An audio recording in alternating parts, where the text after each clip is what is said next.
जिथे स्वामी पाय तिथे न्यून काय, स्वये भक्त प्रारब्ध घडवी ही माय।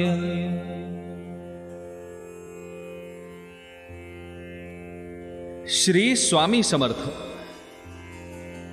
आजचा व्हिडिओ एका छोट्या गोष्टीने सुरू करूया। एकदा एका भक्ताने परमेश्वराला कळवळून विनंती केली की त्याला एकदा तरी स्वर्गाचे व नरकाचे दर्शन घेऊ द्यावे आणि या दोन्हीत काय फरक आहे ते पाहू द्यावे।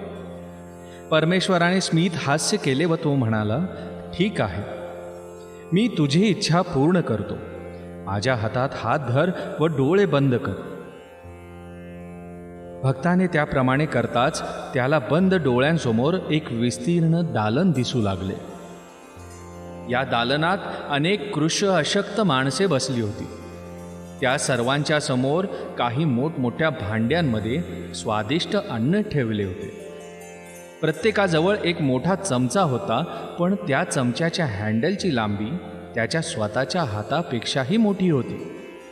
त्यामुळे कितीही प्रयत्न केले तरी ते अन्न चमच्याने काढून स्वतःच्या तोंडात भरू शकत नव्हते। भूक तर प्रचंड लागली होती। ते पुन्हा पुन्हा निष्फळ प्रयत्न करत व शेवटी निराश होऊन मान खाली घालून बसत। अन्न समोर असूनही ते खाता येत नसल्याचे ते दृश्य अंगावर शहारे निर्माण करणारे होते। त्यानंतर ते चित्र अदृश्य होऊन हळूहळू दुसरे दालन दिसू लागले। परमेश्वर म्हणाले, काळजीपूर्वक बघ, आता तुला स्वर्ग म्हणजे काय ते दिसू लागेल।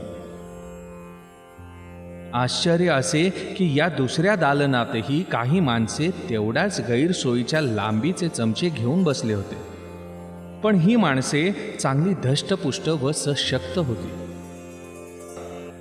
भक्ताने विचारले, हे देवा, यांच्याही चमच्यांची लांबी तेवढीच मोठी असताना हे सर्व धष्टपुष्ट झाले कसे?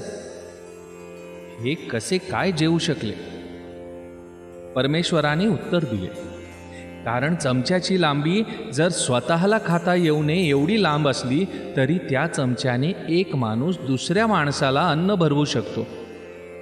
याच युक्तीचा वापर करून ही माणसे एकामेकांना खाऊ घालतात।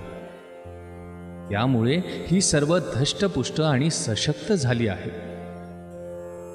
त्याशिवाय आपल्याला जर दुसऱ्याने जेवू घातले तरच जिवंत राहता येते हे सत्य उमजलेले असल्याने अन्य सर्व व्यक्तींबाबतीत प्रत्येकाला कृतज्ञता, प्रेम आणि आपुलकी वाटते। त्याचा परिणाम त्याची मानसिक स्थिती सुधारण्याकरिताही होते। माझ्या प्रिय भक्ता, स्वर्ग कुठेही दूरवर आकाशात नाही आणि नरकसुद्धा कुठे पाताळात नाही। माणसे जिथे राहतात तिथेच त्यांचे स्वर्ग नरक असते। आपल्याला स्वर्ग हवा असेल तर तो आपणच निर्माण करायचा असतो। आपल्या वाटेला जर नरक आला तर त्यालाही आपणच जबाबदार असतो। श्री स्वामी समर्थ।